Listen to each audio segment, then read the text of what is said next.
Good morning, honorable members. Good morning to the department. I don't know who's in the meeting, but I believe that the minister is already in the meeting, and I'm sure the deputy minister is in the meeting. Good morning to the minister and deputy minister. Good morning to the DG and the staff.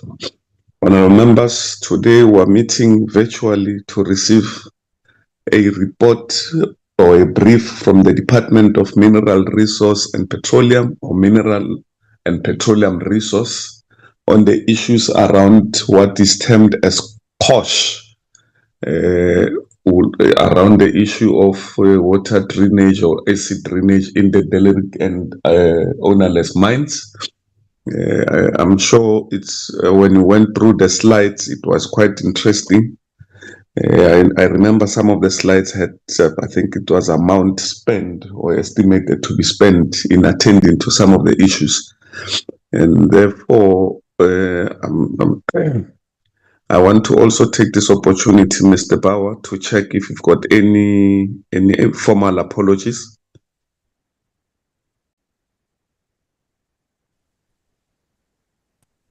You hear me? Yeah, we can hear you even though you're a bit far. Nothing, Chairperson. Haven't received anything. No formal apology. No WhatsApp that was sent to you or a group or anything, right? No, sir. Okay. The agenda is flighted. It's the briefing by the Department of Mineral and Petroleum Resource on the current financial allocation and annual rehabilitation capacity for the treatment of acid mine drainage in the Kenneth Kaunda District Municipality, plus the degree to which illegal miners are accessing unrehabilitated or abandoned mine infrastructure after recent law enforcement interventions. So it's going to be quite mouthful, the presentation. I'm sure you have went through the presentation. And then immediately after the discussion with the department, we'll release the department and get bogged down to the business of the committee on our own. With this opportunity and without wasting time, I'd like to take this opportunity and invite the Minister of Petroleum of Mineral and Petroleum Resources for his political inputs, and then we'll allow them to do the presentation. Minister is 10:02. By 11:02, we should be done with the presentation so that members have ample time to engage with the presentation before we leave villages for the sitting today. So I'm handing over to you, Minister. I will only come back at 11:02. Thank you so much. Minister, I will only come back at 11:02.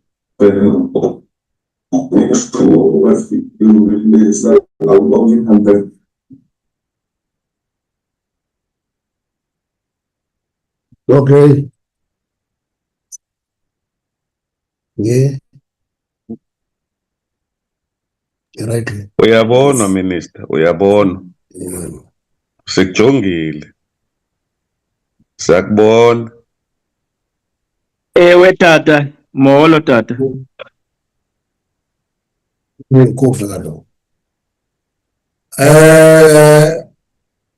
Honorable Mudise, our presentation will be broken into two parts. The first part, which is the study that was conducted by CGS, will be presented by Nomvelo Mudise from CGS. One day to give you scientific study they conducted, and then on the illegal mining and the impact thereof, Madikeli the Mloto will present that part so that you have clarity on the work we're doing in the area, because we do quite a lot of work in there. I'm handing over to Nomvelo.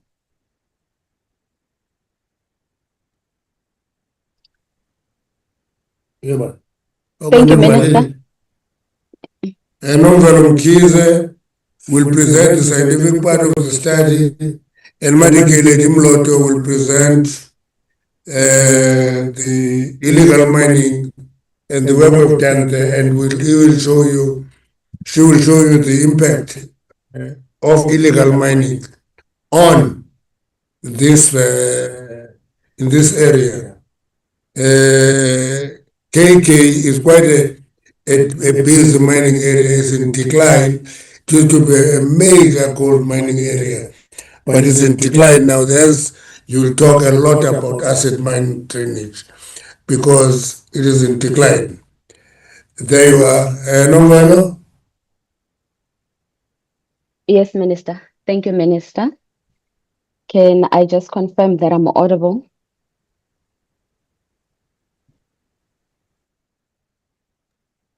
You are, ma'am. You may Nomvelo, continue. You are very honorable. Yes, thank you very much. Okay, good morning, Chairperson. Good morning, Honorable Minister, and good morning, honorable members. My name is Nomvelo Mkhize. I am from Council for Geoscience. Let me just open my camera so that maybe you find comfort on the fact that I am not AI, but I am indeed a person. So I will just delve right into the presentation as introduced by the Honorable Minister and also the Chairperson. So I will just be looking at what the Council for Geoscience has conducted, the scientific studies that we've conducted within the Dr. Kenneth Kaunda District Municipality, the Kosh region. So we do know that the Kosh region, it includes the Klerksdorp, Orkney, Stilfontein, and Harte PS Fontaine, which is a goldfields mining region.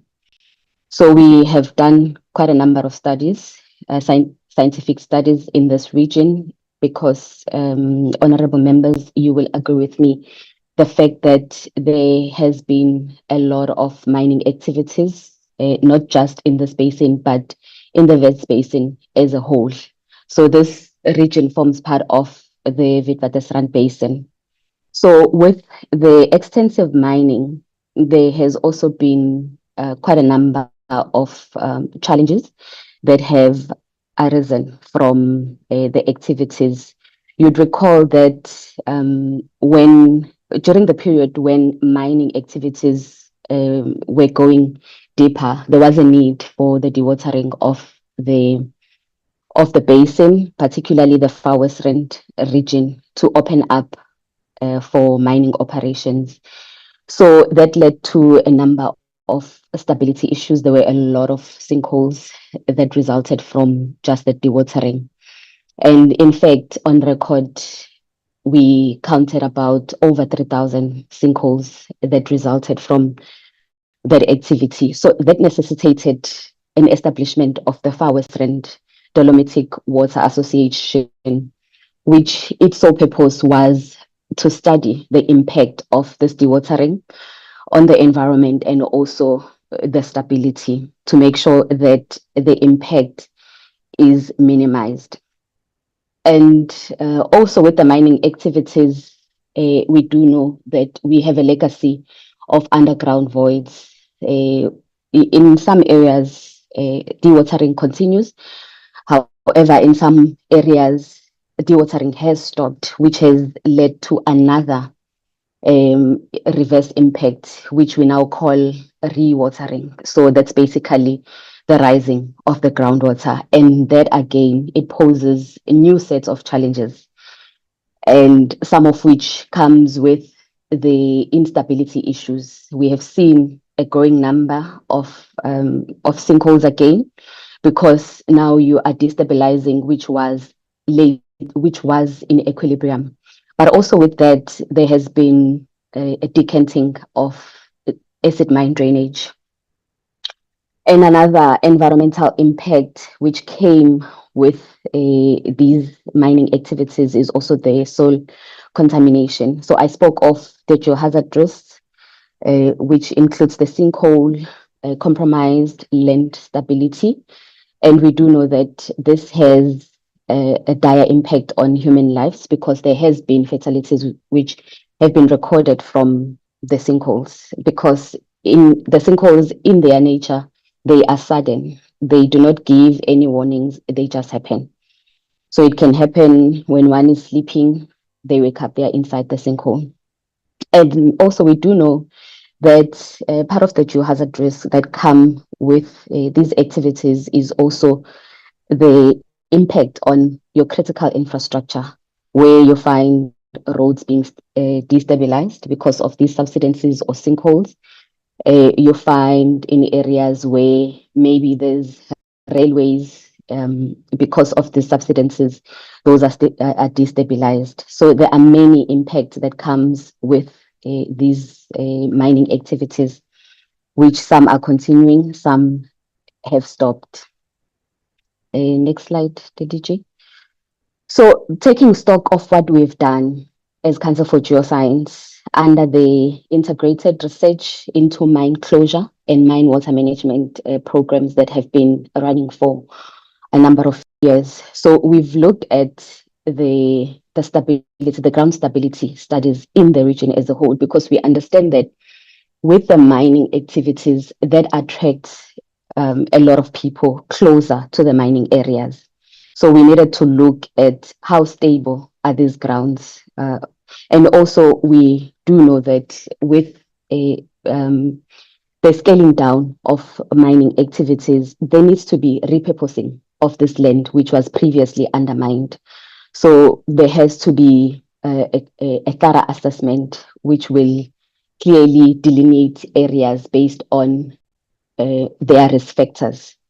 So this study, it is a study that we also conducted in the Wits Basin, in the Central Rand, East Rand, and the Far West Rand, where we developed a ground subsidence susceptibility map. So this map just looks at which areas are of high risk for subsidences and which areas are of less risk. So there are many factors that comes into play when you are developing such a study, because you've got to look at how deep is the rift that was mined, how deep are the underground voids, and therefore what are the potentials for subsidence occurring there, and also looking at the illegal mining activities that are undergoing. So another study that is currently ongoing is the research for KOSH, where we are looking at the mine water management strategy. Because honorable members, you would agree with me that if we are going to solve this problem, we need to look at this problem holistically to make sure that we have taken care of all the factors. And when we come up with a solution, it is a science-based and it is a comprehensive solution. It covers all the angles. So over and above what we are doing, what we are also planning is to have, in light of what I just mentioned, is to have an integrated rehabilitation and reclamation framework, which again will look at all factors and try to come up with a holistic solution.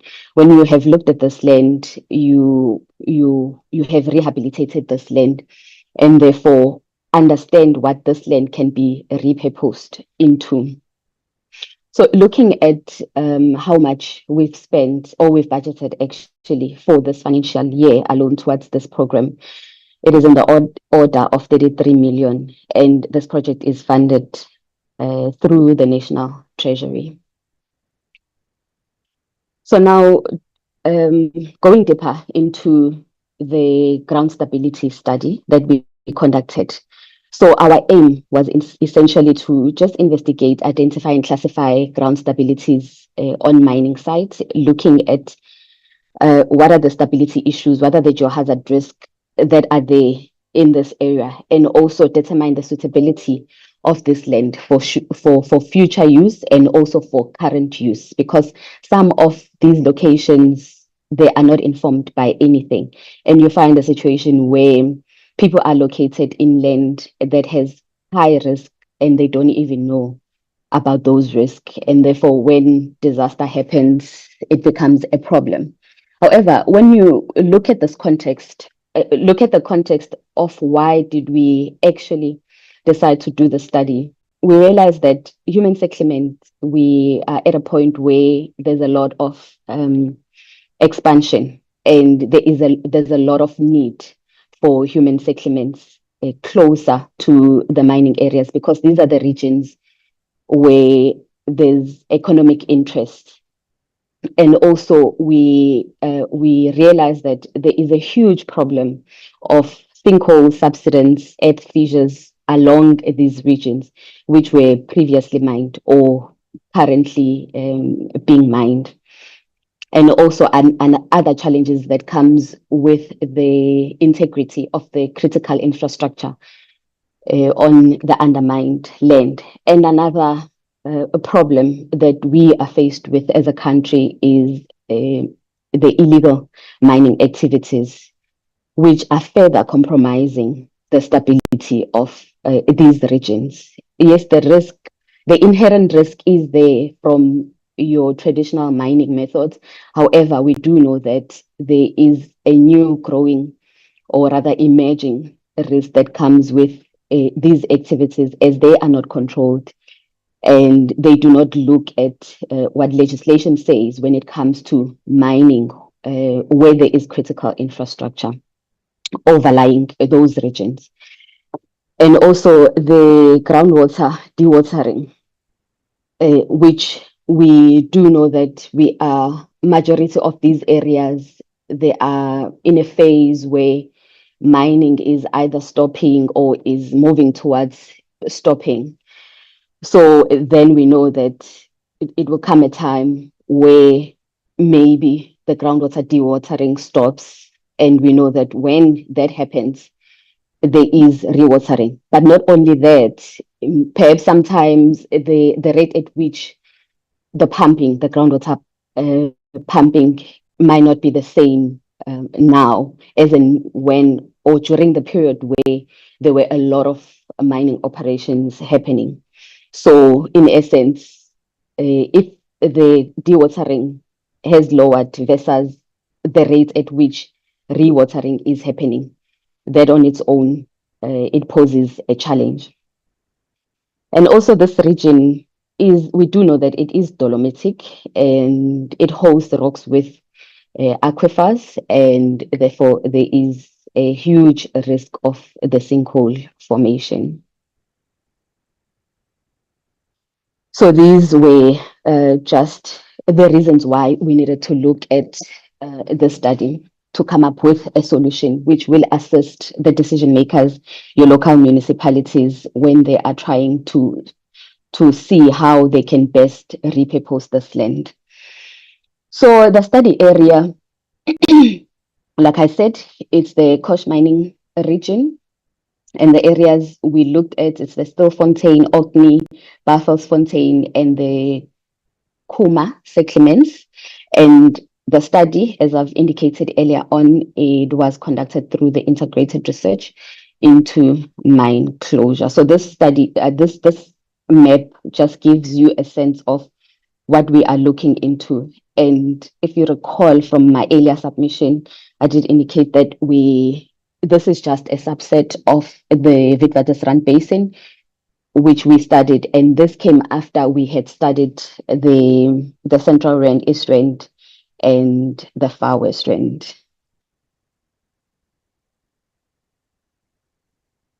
So in terms of the findings, I indicated that the key inputs that one needed to have when doing such a study, it was to look at the subsidences which would have happened from the mining activities. So in this region, we could only record 69 mine-induced subsidences. And maybe just to clarify, this is not saying the region only has 69 subsidences which were recorded. So we do appreciate that there are subsidences which were recorded, the sinkholes recorded in the region, and these came from your other activities.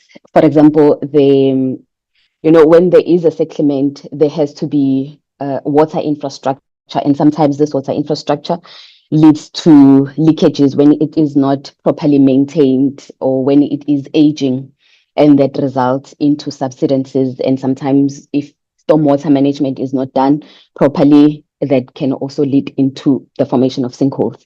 So, but here we are not looking at those. We are just looking at those subsidences which resulted from your mining activities, and those would be the dewatering or rewatering in some regions, and also some of from the impact of illegal mining activities. So when you look at the geology in this region, like I said, you do find the dolomites, and the reason why we are highlighting the dolomites, it's because of the nature of the dolomites. So these are the rocks that solidifies when they are in contact with water, and which is just a natural process. It happens over time.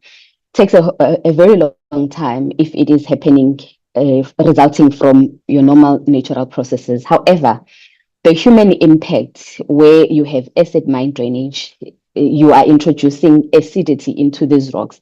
So what that leads to is the fast tracking of that natural process. So this water, which is acidic, it eats up this rock faster than it would have happened naturally. So these are the rocks that are here, and I said these rocks are aquifers, meaning they host water in them. When you remove this water, you are exposing those cavities which would have been eaten up by that reaction between the rock and water. So you're exposing those cavities, and it leads to the sinkhole formation. Another rock, other rocks that are found in this region, of course, it's the Witwatersrand supergroup, and these are the ones that are gold bearing. It's the ones that have the reef that is being mined. And another key factor here is that this gold bearing Witwatersrand group, it is also outcropping in near Klerksdorp. So what that says, you are confronted with a situation where you have your reef at shallow surface, and we do know that that is a magnet for illegal artesian miners because of their operation methods. They would prefer to find these gold-bearing rocks closer to the surface than deeper in the ground. And looking at the hydrogeology, there's dolomite groundwater compartments which host the water, and that's where the dewatering is also happening, and rewatering is happening and will continue to happen. And we find ourselves in a situation where there is decanting of the acid mine drainage water. So from what we found during the study, we realized that the methodologies that we used in the other parts of the Witwatersrand region, where we were able to develop a susceptibility map, which was essentially to assist, to have a view of what areas are of higher risk than others. That methodology could not work in this region due to the lack of these mine-induced subsidences and other factors that we needed. And therefore, we are then going to approach a different methodology, which I have spoken about earlier on, where we are saying we want to have an integrated rehabilitation and reclamation framework, which will look at stability as a whole and other things that can be done in the region to respond to the societal challenges in that area. So looking into the research for Kosh mine water management strategy. So like I said, this is the study that is ongoing. We are looking at the historical dewatering through the continuous pumping that is ongoing in that area. And I did indicate that we are moving towards a period where this pumping will stop, and that will lead to the groundwater rebound, and again posing new sets of challenges, and also leading to the discharge of mine impacted water, which is the acid mine drainage water. And we know the ecological impact of that water as it moves to the streams and the surrounding environment. And we are also aware and note that there is interconnectivity of these voids underground, which complicates this thing further, because whatever you do on the other side, will affect the other side. And therefore, when looking at the measures that must be taken to solve this problem, you must look at those interconnectivity so that you can solve the problem once and for all. Yes, so what we have done so far, we've undergone the stakeholder engagements, we've collected the data that's necessary to be able to develop the strategy, and we have also scoped the studies. So the project is ongoing. It will move to the next phase where we will then get to recommend solutions in terms of how specifically for this region can this problem be tackled.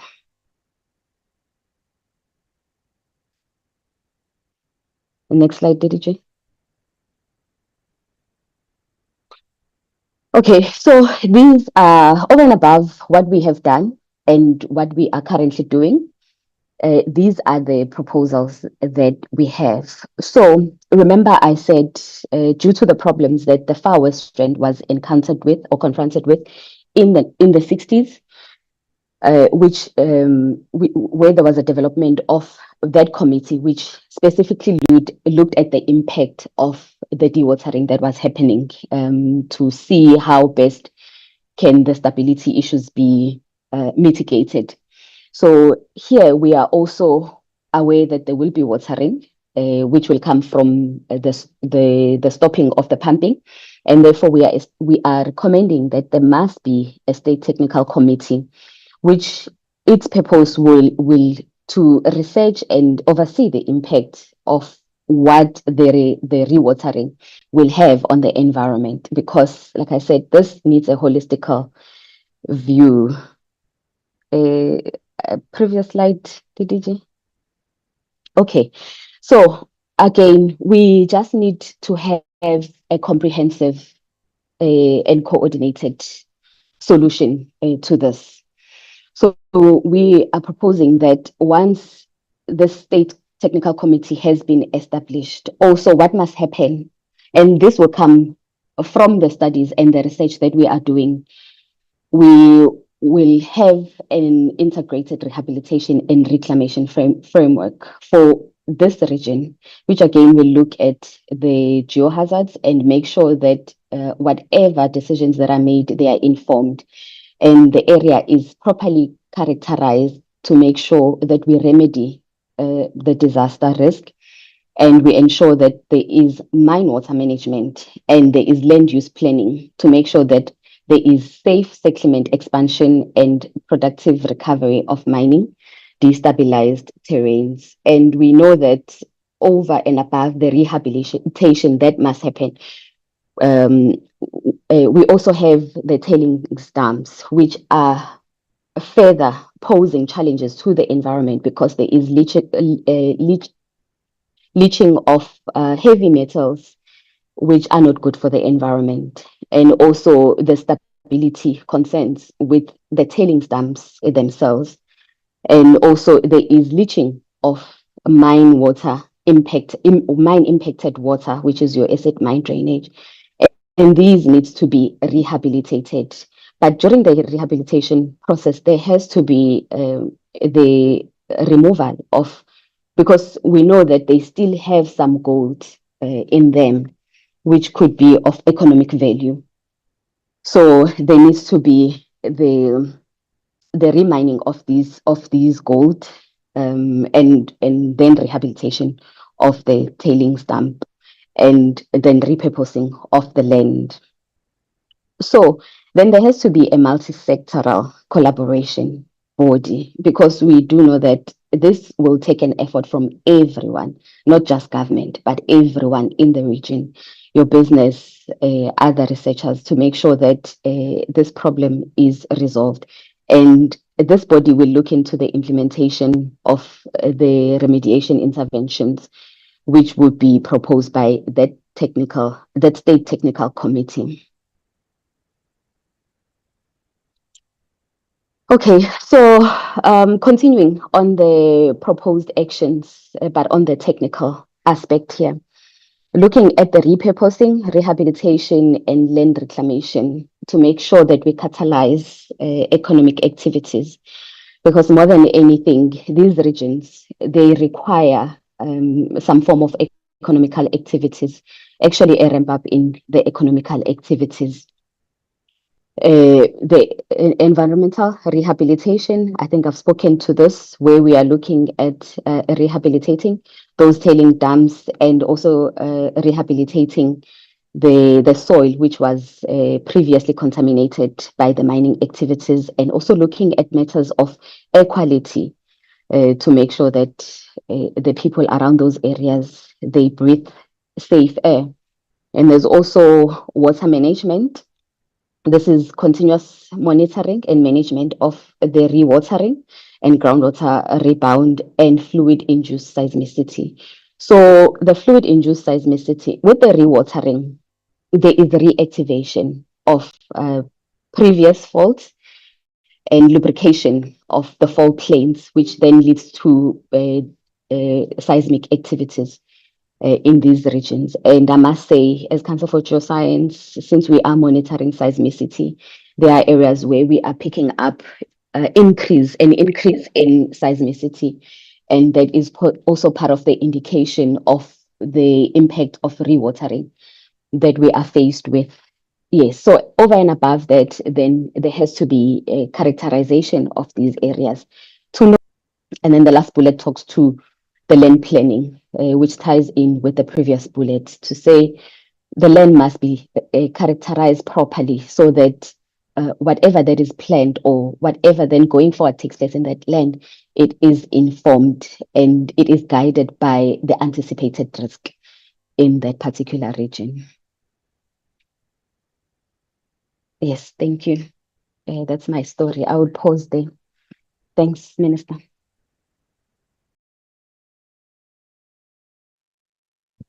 Madikeleji will take us on interventions on illegal mining. Madikeleji. Good morning. Good morning.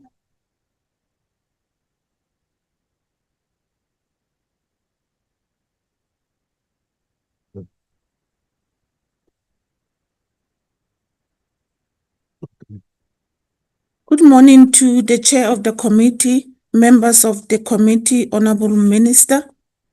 On the impact of illegal mining, the pictures that you see there, it's some of the what will happen after the illegal mining. You'll see the infrastructure damage of the roads, electrical and water, and also the gas pipeline. And this overall illegal mining activities will then, as my colleague mentioned before, that it impacts badly on the environment. And also the impact talks to the smuggling of drugs and ammunition, because these are some of the things that we find as and when we're working on the measures to eradicate the illegal mining. You also find unsafe blasting and fall of ground in some of the underground operation, leading sometimes to injuries or death. Slide. Again, if you look at the pictures on the side, you see the continued impact of illegal mining on human settlement, as well on water resources, and as well on the agricultural potential, which you'll not find once the illegal mining takes over or crop into the animal farming.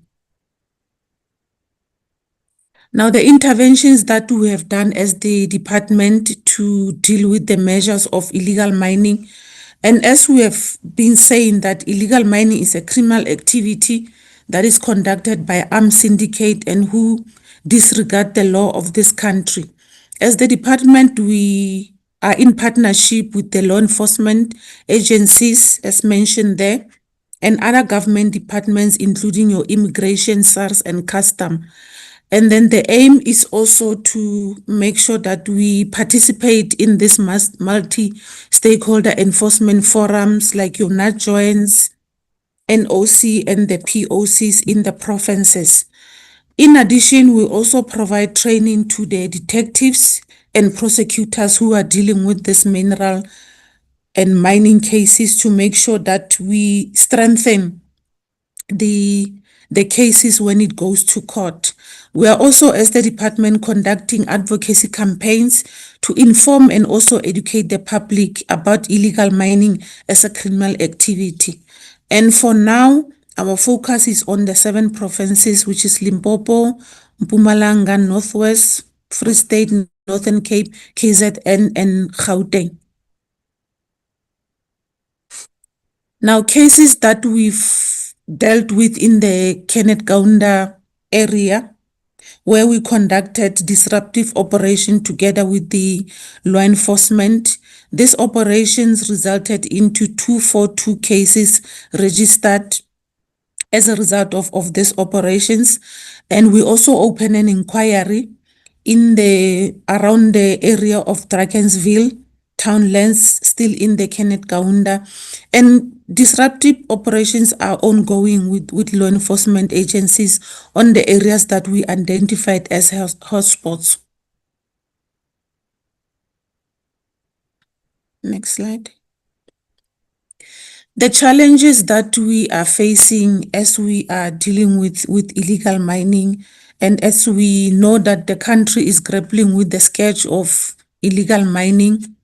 Now, from the department, we are currently improving the human capacity and also technology to monitor the illegal mining activities. The process of the restructuring of the department is currently underway. And as well as we need increased budget for effective monitoring and enforcement on these areas. We are also engaging with the traditional leaders to encourage them through their communities to report any suspicious mining activities.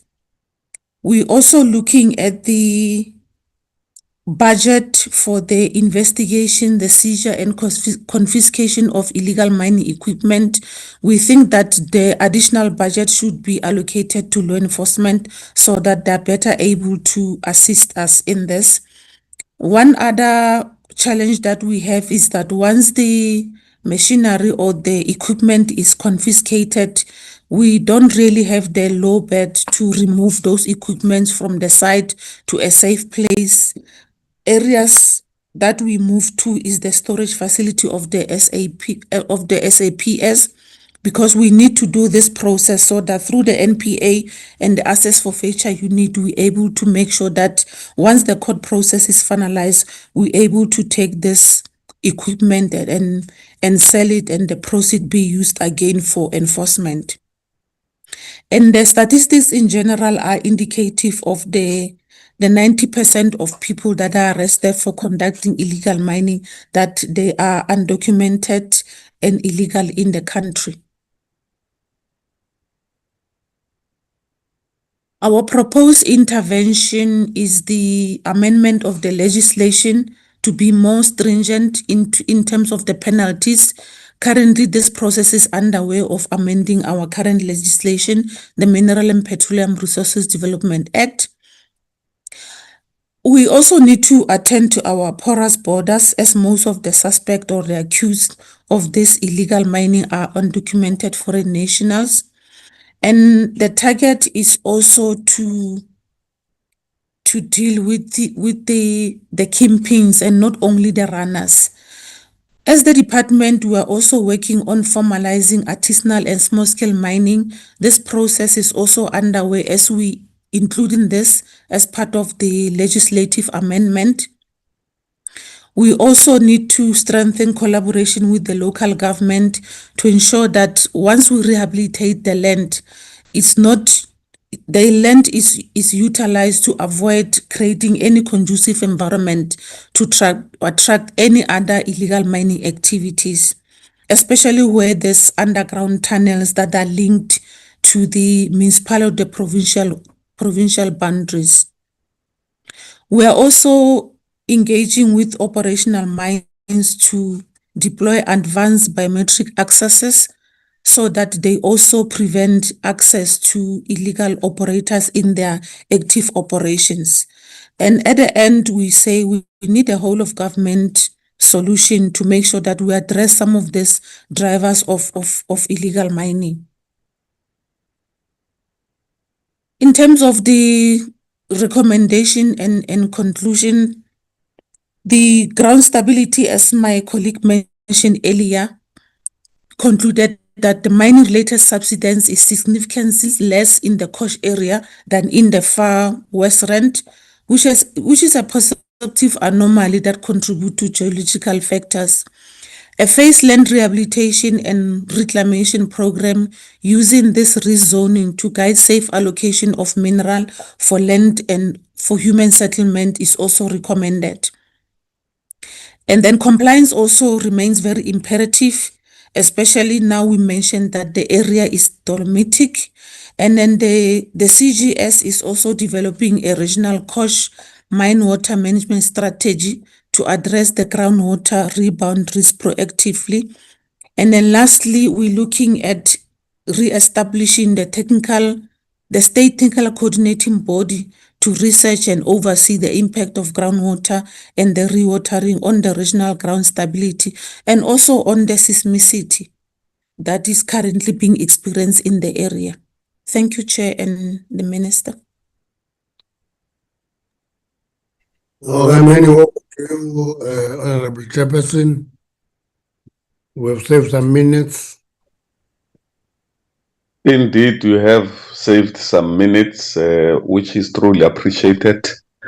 This clearly indicates, the presentation clearly indicates and shows that we really need to work closely with the department and support the department because the crisis that we are faced with in relation to this illegal mining, or rather what the minister termed as a criminal activity, is that the consequences are dire, and not only for the community that stays next to these mines that are unoccupied, but for general public, because some of the roads that we have seen on the pictures, imagine it's at night, you're traveling to go and see the ghost, Honorable Mabilo, from Johannesburg to Kimberley, and you decide to use the route that passes through Potchefstroom, Klerksdorp, and you find that between Bloemhof and Kimberley, the road is like that, and you don't know because you're not from that area, and it's at night,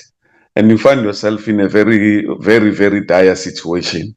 Because you would have been driving probably 100, 120 kilos per hour, and all of a sudden the car has to come to an halt because the infrastructure is no longer there. Or if you are not lucky enough, you might be even rolled with the car. So members, as we engage, as we seek clarity, and as we make proposals, let's also think of ways that we can bring in assisting the department to educate the community itself, the importance of reporting these illegal activities that are taking place in their areas, educating members of the community or of public on the importance of ensuring that they work hand in glove with the department in minimizing the number of illegal mines that are taking place. Because at the end of the day, it might not be today, it might not be tomorrow.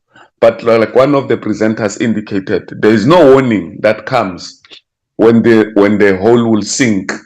It might sink at the time that you are the one who's that side, or family member, or anyone that for that matter, and then we are sitting with a crisis of I don't know what, or if it's other people killing other people, it will be called massacre. I don't know, a disaster of some sort that we'll find ourselves subjected to. So I'm asking that our questions and our suggestions are structured in such a manner that it seeks to assist the department in order for us to better educate our society on the dangers of illegal mining, or rather criminal activities that are taking place there. The last presenter speaks about also going after the kingpins instead of the runners. I would love to see a situation where a department has, through these interventions, had made arrests, and here are the people that are going to court, and not what happened the other day. I'm not sure if it was true, that I remember I read somewhere that one of the so-called kingpins of illegal mining was arrested, and for some reason he managed to escape in a police vehicle on the way to the police station, or he managed to escape from the police station. I can't remember what happened. But stuff like that seeks to suggest that if we want to help the department and the police with the information, we might also be subjected to retaliation when these people come back, because if they can escape from police custody or from law enforcement custody, it puts the lives of those that want to work with the department at risk. So I'm just requesting honorable members, as I take hands, that let's be mindful that at the end of the day, it's our country and it's our communities that are subjected to this. As I see hands going up, I want to see all of the hands. So far I've got 4 hands. If you can't raise your hand, please indicate. If you can't raise your hand, please indicate. I've got 4 hands going once, going twice, gone. So I have Honorable Montoedi, Honorable Pina, Honorable Notata, Honorable Boshoff, and Honorable Mabilo. Those are the only hands that I have. Can we then, Honorable Montoedi, just switch off your mic for a second so that we make this. Sorry. Yeah, just for a second. So we have Honorable Montoedi, Honorable Pinar, Honorable Notata, Honorable Boshoff, and Honorable Mabilo. What's going to happen? All of you, once you are done, Honorable Mabilo will then hand over to the department for the response. Honorable Montoedi will be the first one as the department take notes. Thank you very much, Chairperson, for the opportunity, and a revolutionary greeting to you. Refer to him as the all-time available. I don't know where the minister in the team. Chair, just 2 quick ones on my side. Is that the presentation that we've received, Chair, it confirms what is called cessation of pumping, which results in groundwater rebound, leading to potential discharge of mine impacted water, and that the Kosh mine water management strategy is still ongoing despite this imminent risk. Still,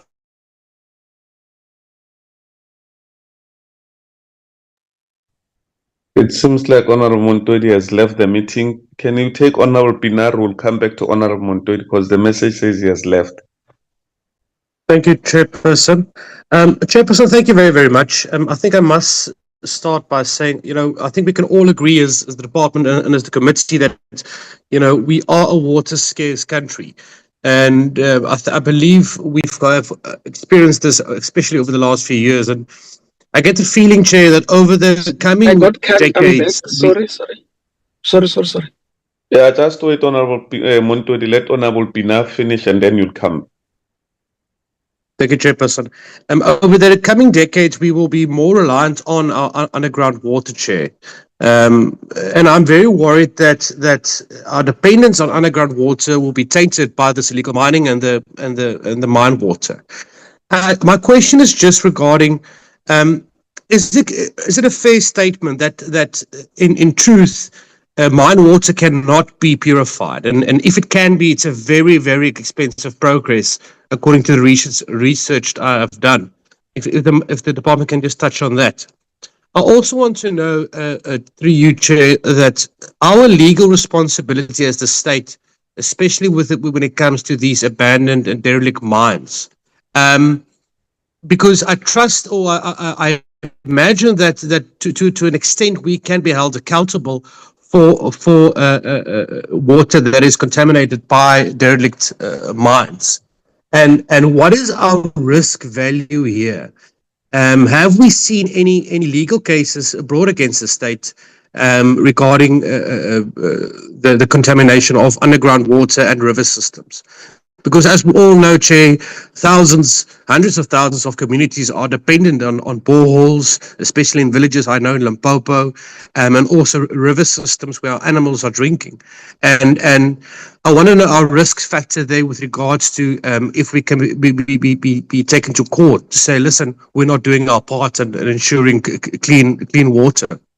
And with that being asked, on top of that, Chair, is there any current pending cases made against the state with regards to our inability at certain stages to not stop this pollution of our groundwater and river systems? I think that this is a critical issue, Chair, and I think we are not, or the department is not maybe putting enough money into this. I think once you know we have cases set against us, this might turn into a very, very expensive exercise for the states, and I would encourage the department to employ more of its budget towards this crisis that's looming on us, Chair. Thank you very much. Thank you so much, Honorable Pinar. Let's go back to Honorable Montoedi. Be careful of technology, Honorable Montoedi. When you press too much, it will kick you out. Just be mindful. No, that's fine. I was multitasking. I was in another meeting, so my battery on the laptop died. So I had to log out with this device. So my question, Chair, which I was actually emphasizing that this strategy is still ongoing despite the imminent risk there by the Kosh water managing strategy. Now, I wanted to ask, why has the department not implemented an emergency regional pumping and treatment protocol, given that the rewatering is already occurring and poses immediate geohazard and AMD hazard threat to human settlement infrastructure and aquifers? Other thing, Chair, which is my last question, is around the illegal mining enforcement failures. To say, in the briefing there, it states that 1,831 arrests were made, yet only 241 cases were finalized, and 1,482 guilty and 204 not guilty, while 90% of these arrests are undocumented foreign nationals. Now, what explains this massive gap between arrest and finalized prosecutions, and why has the department not established a dedicated multidisciplinary team or agency prosecution to deal with these, so that we dismantle this, we dismantle in totality this syndicate around this thing of illegal miners. Now, the last thing, Chair, is that there's somewhere where before I got cut, I had about 33.4 million that has been spent to date, and I just want to find out on what was that 34 million spent on, and why there are no measurable progress on treatment infrastructure monitoring system like that, Chair. With that, Modula Stilo, and apologies earlier on that I got cut. Thank you, Chair. Thank you, Honorable Montoedi. Hey, just that it's Parliament meetings, so they are open. I was worried when you said we're in two meetings that people are hearing our stuff here. But because Parliament has no secret, it's okay. Let's move along and take the next speaker, which is no Honorable apologies. Nodada. I'm in a Parliament meeting. Thank you. No worries, no worries. Parliament stuff is not secret. Let's take Honorable Nodada. Honorable Pina, just lower your hand. Thank you, Chairperson. Good morning to you and the Honorable Minister and the Honorable Members, as well as the departmental staff. Chairperson, let me first appreciate the two presentations. We have been there, we have seen the situation in Kosh region, but for me, Chair, is to appreciate the plan that has been put in place by the department so far and what has been done. But I just want to ask one question, if there is any time frame set to conclude all this. My main interest, Chair, is in the ground stability. You think you'll see this thing of sinkholes that can happen anytime, anyway. It's a bit of a challenge to me. And also this thing of groundwater, also it's very it's a very big challenge, as Honorable Pinar has said, because no one knows to what extent is the water contaminated.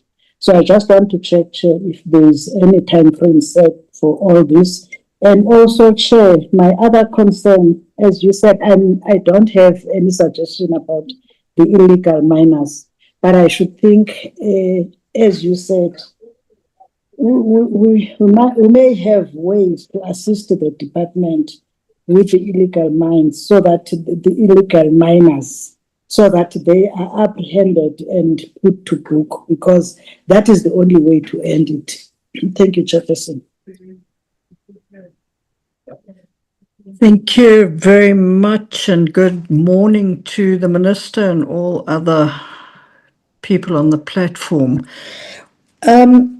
Minister, just to take Honourable Montwedi's question further with regard to the 33.4 million that's been allocated, can you possibly give us how much has specifically been earmarked for acid mine drainage prevention and the groundwater rebound management in this region?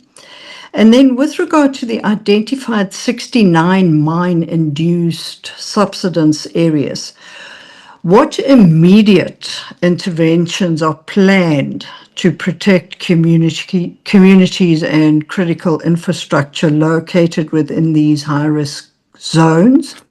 And then I hear what you say with regard to illegal mining, that it's not specifically on this department, but it falls within the SEP's competency. But despite these 1,800 arrests that have been made and that are linked to illegal mining activities, can you possibly tell us what measurable impact these interventions have had on reducing illegal mining operations in this area? And that's it from me. Thank you very much, Chair. Thank you so much, Honorable Boshoff. Let's take the coast.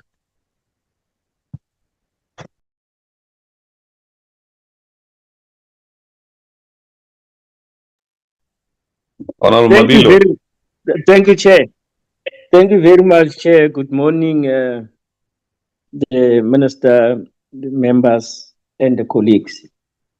I must start by commenting to say that one is having now a better understanding and a better appreciation of the impact of the illegal mining and to the detriment of society. My understanding was not as highly informed as it is today. So thank you very much, Minister. I don't have a lot of questions. It's basically just one or two comments.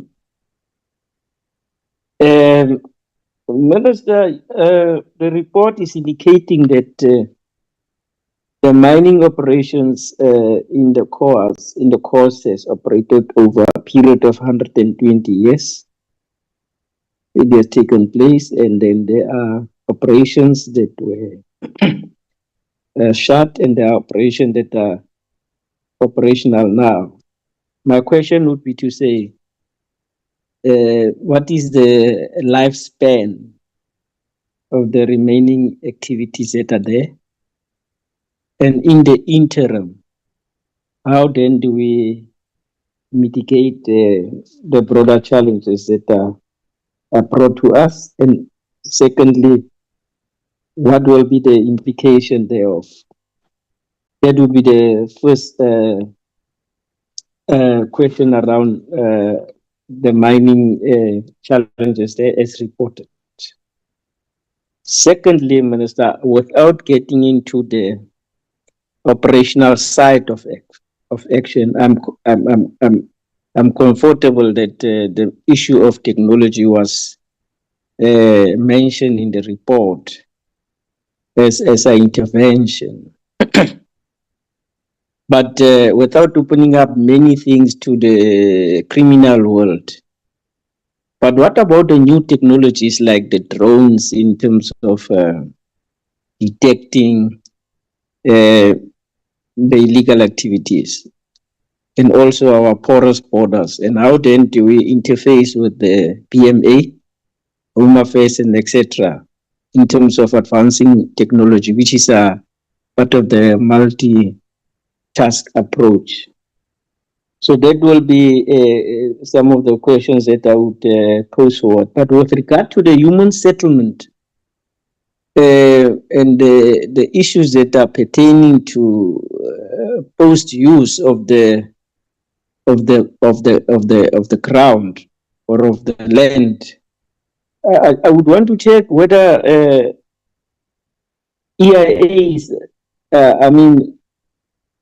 have been conducted or are conducted have been conducted in the past, so that we have an appreciation of the need for sustainable use of the mine.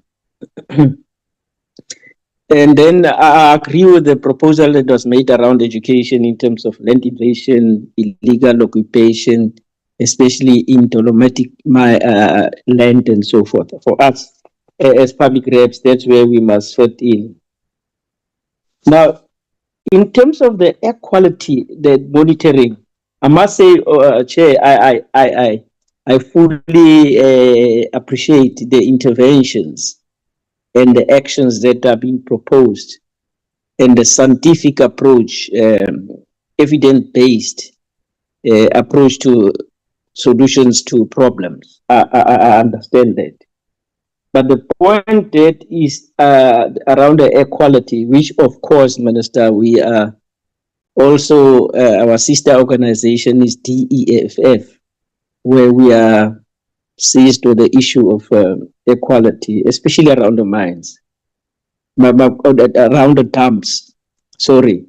Not around the dams, around generally equality as a whole in terms of Section 2.4 of the Constitution, the right to free health, breathing air, etc., etc. The issue is that around the proposal around air quality monitoring around the mine dams, do we have a figure around how many mine dams are there? That's the first thing. Secondly, will we have the requisite strategy, budget and equipment to monitor the air quality, especially around the dams, because then the dams will not be owned necessarily by a company, but mainly it will be owned by the state. Will we have that kind of capacity, capability in terms of having the necessary instruments to measure the air quality monitoring around those mine dams that are affected? Will we have that, Minister? And secondly, we are glad that we have not had any report that communities are fighting to access the mine dams in that part of Kosh, because then they will be handling hot, cold at the stage, and also it will be a liability. So lastly, Honorable Chair, with your permission, in terms of the magnitude of the problems as I indicated, I must one thing which I follow up in terms of the earlier question. Is this operation intelligence driven? It must be intelligence driven, and I agree with the stakeholders that the law enforcement agencies must be there to effect that, infiltrate, disrupt, because what is clear, there's a value chain. There is a market out there. How then do we, I see you have said you must disrupt. There's a disruption, there are disruption operations. But the bone of contention would be to say that the value chain from extraction, operationally, the middleman, and the end product, and where are these products sold? Internally, exported, or what? Like the rhino horn, we know the rhino horn is being sold to certain countries through networks and syndicates. Is that the same case at the stage? Are you looking? My recommendation would be to say, let's have this multi-disciplinary approach, intelligence-driven, and the ability to trace where is the end product going on, and also then how do we infiltrate these syndicates? How do we infiltrate them? But without getting into the details. That's why I was saying intelligence-driven approach. Lastly, Chair, what I don't get is that are we able to recycle all these other waters? I know that the presentation was about repurposing, which I understand. I'm not a scientist. I just want to check: is there a possibility of water recycling or etc. for the benefit, so that we have those. But overall, Chair, I am comfortable with the presentation, the scientific approach. It is a step in the right direction. It's for us just to ensure the stakeholders are properly briefed, especially around the communities, the side effects thereof, etc. A better informed community can support this. Let me divert in conclusion. 1 minute or 1 second. We know that Cuba has been under tremendous sanctions for many, many years. I've been there as well in another life visiting. But I could not comprehend how the people had a clear understanding of the entire process and how they adapted to their suffering, because they were properly briefed in terms of the challenges confronting. How can't we exercise such a best practice in terms of properly informing the communities? I'm not talking about the minister or the department, but I'm making a proposal. As the chair said, we must also make proposals of having a community-driven information session in relation to the risks, the challenges, and also broadly the solutions by us as public representatives, the councillors, all the key stakeholders in the scheme of things. Lastly, Chair, thank you. I appreciate the presentation. Thank you. Thank you so much, Honorable Mabilo, and all members that have raised questions, comments, and proposals. But the truth of the matter, honorable members, this is not the work of the department alone. I want us to get that as members of parliament, as employees of different political parties, we also have the responsibility in ensuring that our communities, in our constituencies and where we come from, understand the role that they ought to play in assisting the department. The department on this issue will never have all the solutions. With that, I hand over to you, Minister, and the team for the responses. Thank you very much, Honorable Mutise. And let me give Nomvelo Mkize a chance to respond, followed by Madikeli Dimlot. Then I will add at the end. Thank you very much, Minister and honorable members, for those questions.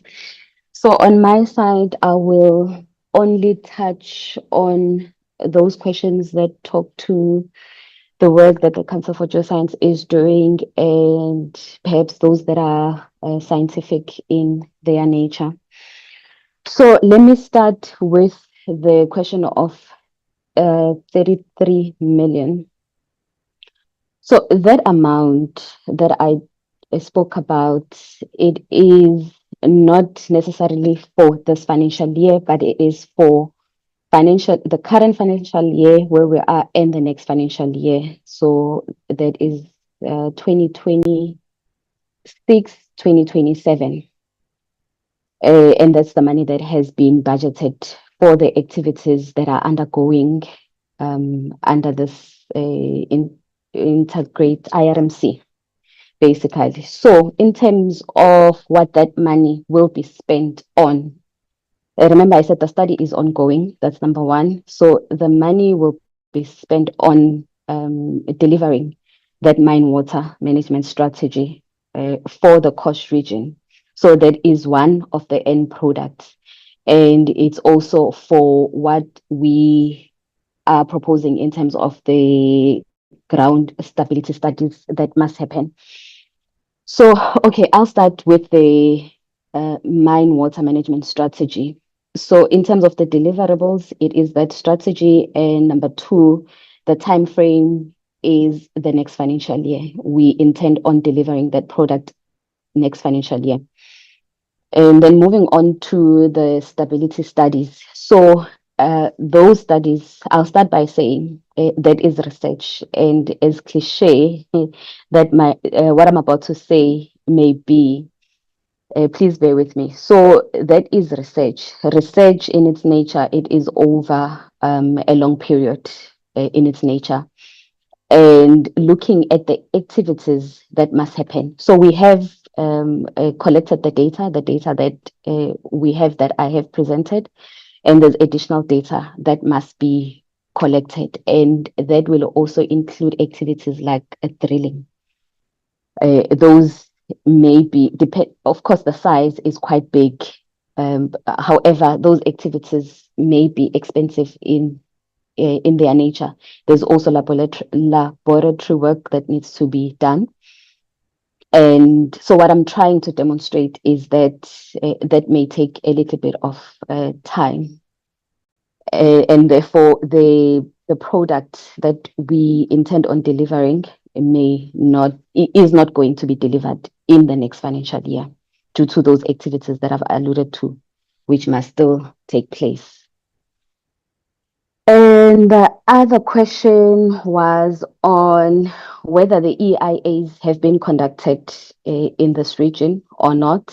I would like to respond by saying, at least not by this current activities that are ongoing, or not by the Council for Geoscience. So this would fall outside of the scope of this project, but I do not want to say they have not been conducted. However, through this research or these studies, they have not been conducted. So I stand to be corrected there. Another question was talking to the 69 sinkholes that we have recorded in that area. Yes, we recorded 69 mine-related subsidences.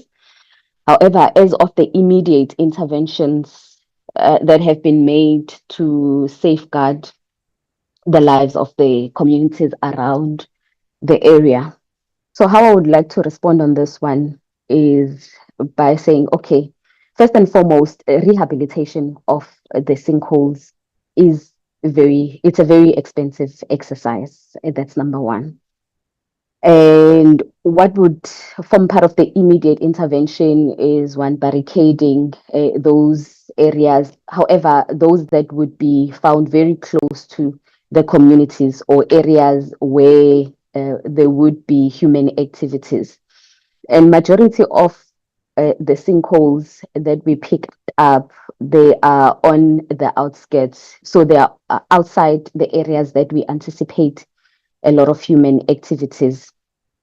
However, that may not be the best practice to say, because they are outside and therefore they do not warrant immediate interventions. So yeah, the end state is, of course, the rehabilitation, as I spoke to the rehabilitation measures that would need to happen during the presentation. But at this point, they have not been rehabilitated. Those sinkholes, they remain open, at least majority of them.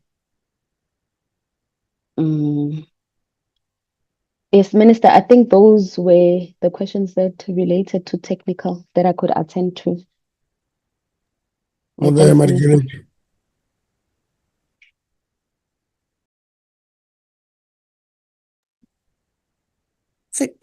Thank you, Minister. On the question of why have we not dedicated a multidisciplinary prosecution team, I must say on this one, Chair, that we are part of the law enforcement forums led by SAPS and also the DPCI, and yes, it's intelligence led, because we provide all the information that is necessary, and then the law enforcement through the intelligence will lead all the investigations and do all the arrests. And then on the question of the measurable impact of the arrest that we have done, if you look at the figures that we put there on the slide, it's more than 60% of what we have done. And yes, that impact for us is very big because it raises the awareness from members of the public and then would be illegal miners that they must desist from doing this action because people are getting arrested and prosecuted. And we have seen the latest figures from the NPA where they've shared with us some of the preservation orders from the Assets Forfeiture Unit on some of the equipment that we confiscated that has been turned into the state assets. So we are seeing the impact coming out of all these processes. There was a question on what is the lifespan of the remaining mining companies and the implication thereof on the pumping. Mining companies do mine and close at different levels, but what remains, like Mamkise indicated, the issue of pumping will still continue even after mining, because we've seen some of the mining companies that have ceased active mining operations, but they're continuing to do with the pumping, because that pumping is needed to make sure that the water does not get contaminated. The question on the technology, like the drones, we indicated on our presentation that we are also improving on the part of technology. We are soon going to be using the drones as well. And also as part of the multidisciplinary approach, we are interacting with Home Affairs, as we indicated that they are also part of the law enforcement approach that we're using with SARS, where and the issue as well here is for Home Affairs to deal with the issue of the illegal immigrants, because we've seen in terms of the arrest, the numbers there are almost 90%. But yes, we are working multidisciplinary together with the Home Affairs. And there was a question of, do we have a figure of how many dams we have?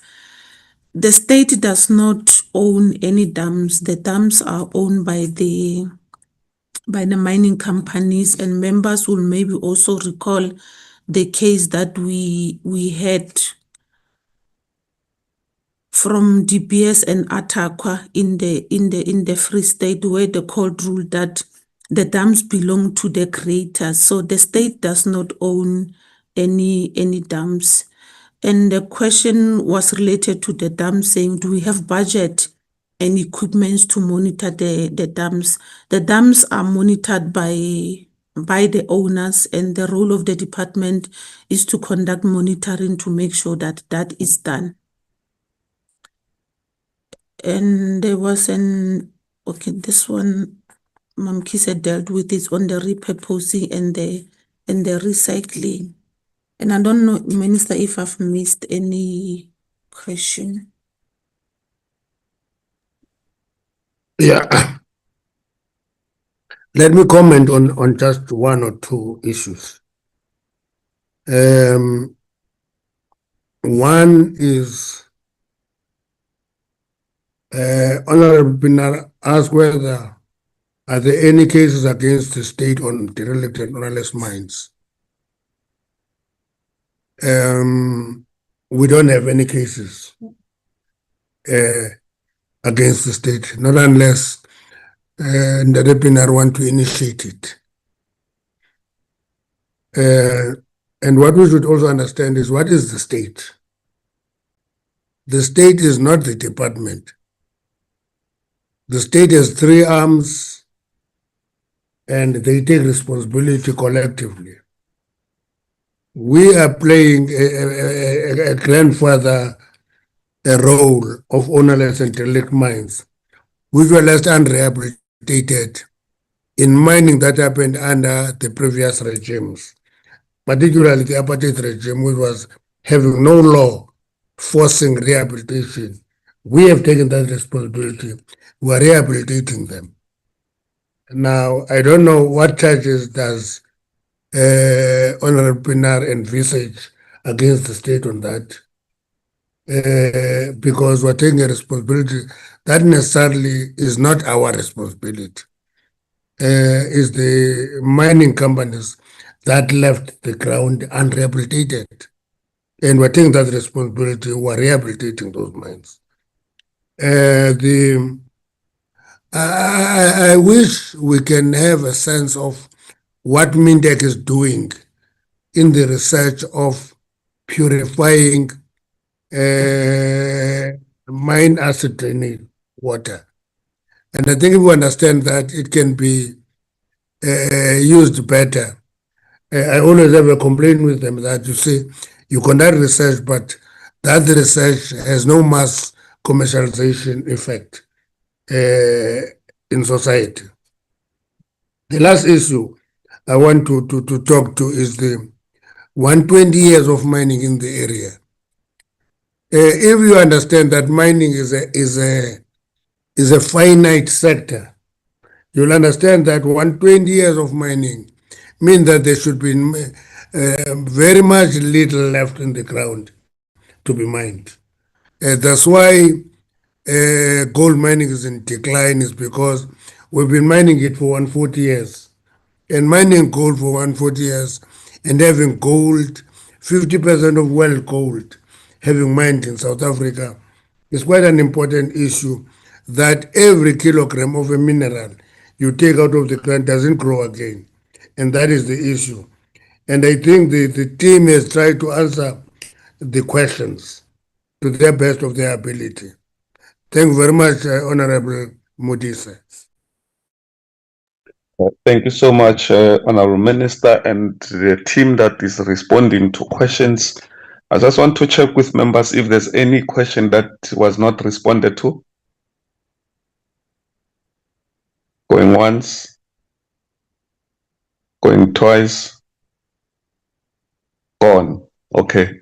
Minister and your team, you have responded to all the questions that have been raised by members, and therefore want to take this opportunity to once more remind you, Minister, that this committee is here to work hand in glove with you and the department.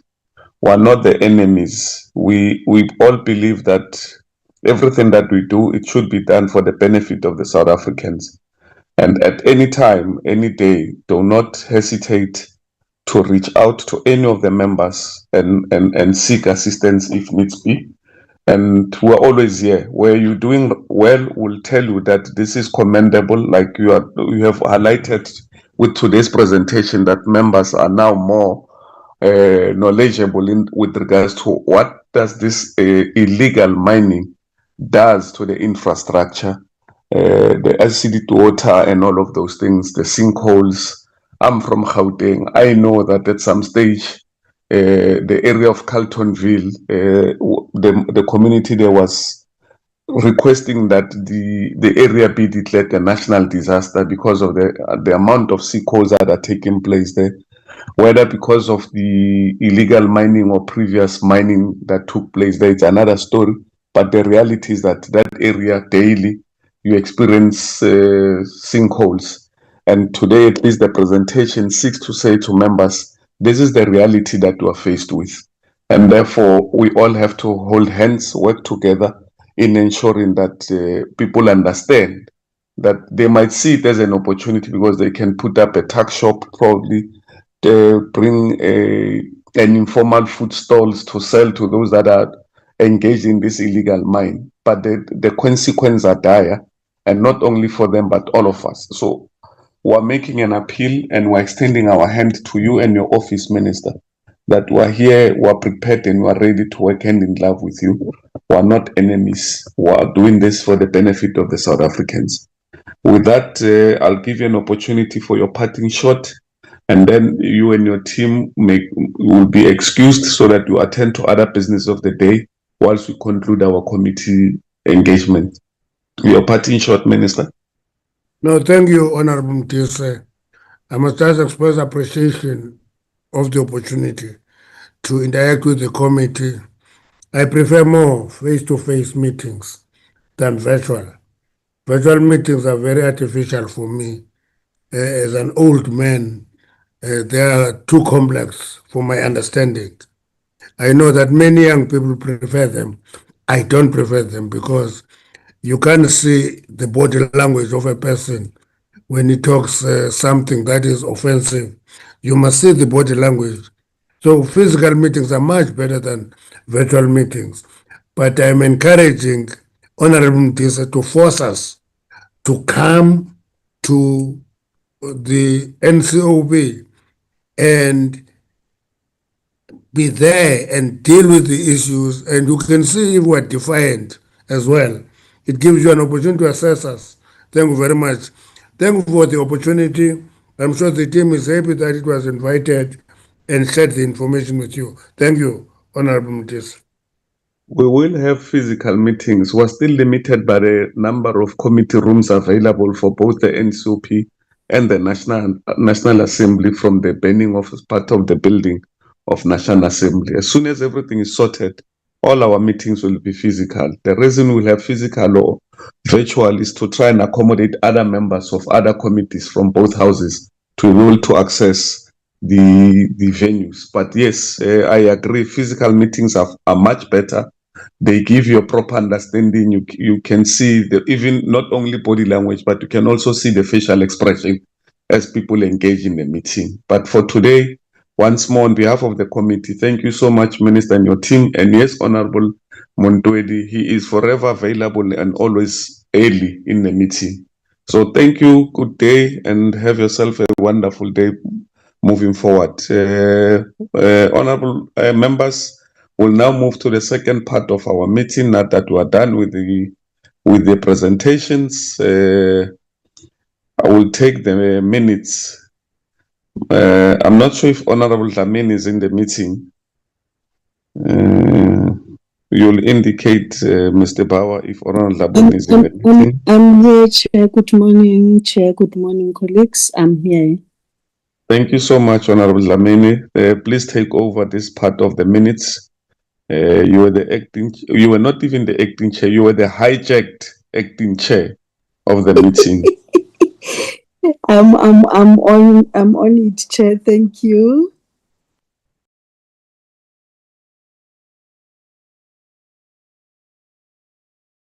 I think members, as and when we are scrolling, they will be able to make corrections where they see. Honorable Boshoff, I see your hand is up.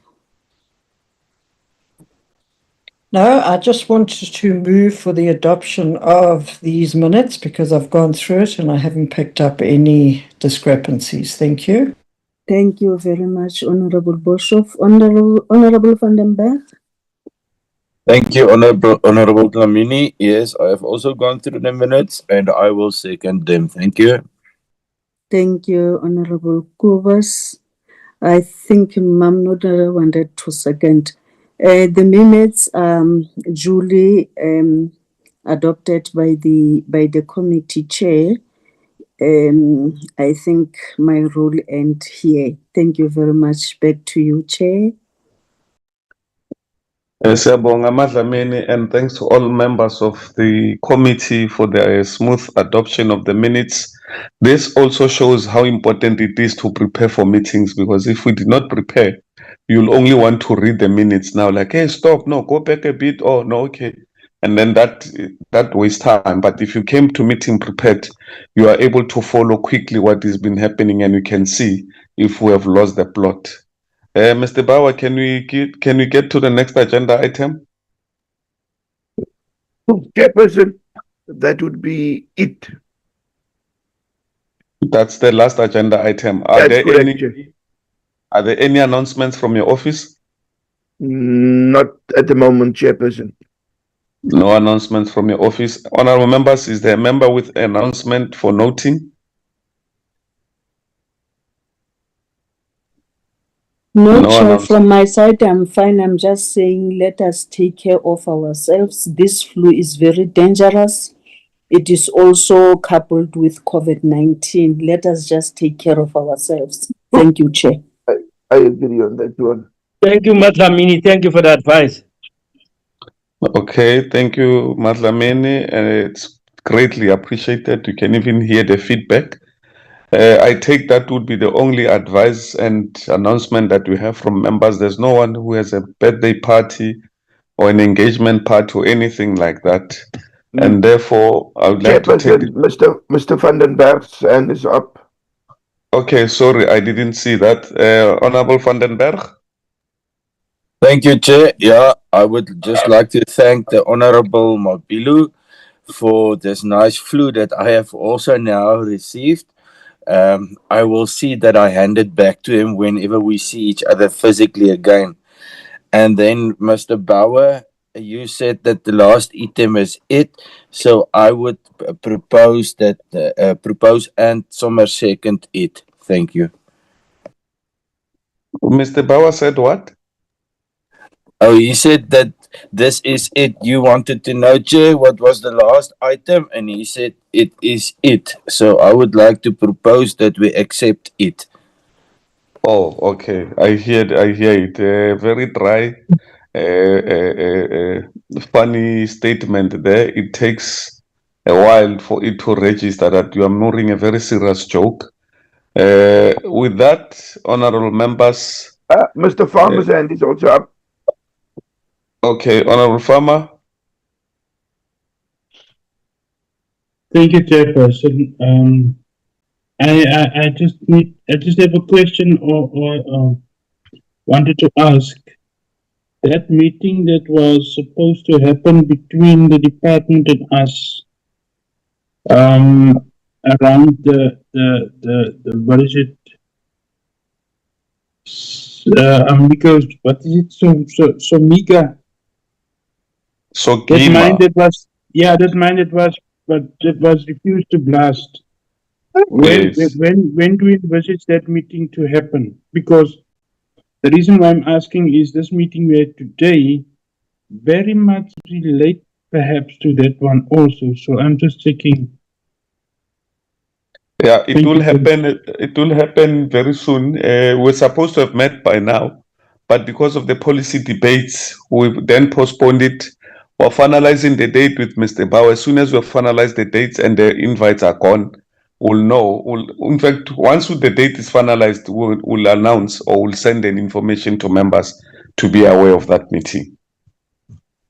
We're just delayed by these policy debates that are taking place almost weekly now in Parliament. I'm sure you have even seen that there have been a suspension of motions, whether motion without notice or motion with notice, so that we are able to push all these debates and get over and done with. As soon as that is done, then we'll definitely have a meeting with that. Remember, we still have to go to Rebecca, Creddock for that ESCOM oversight visit that we had to postpone once we were redirected to taking Parliament to the people in Northwest. Any other issue, members? Okay. No other issues. Okay, thank you. The meeting is adjourned, honorable members. At least today you'll have enough ample time to prepare for a bus, those that are riding a bus like me. So the meeting is adjourned. Thank you, Chair. Kobus musical food locally is and car borsi does come jet flu. Car food and didn't. Ek is nie betrokke daarin nie, Kobus. Dankie sterkte. Ek is nie so seker nie, Mr. Mapilo.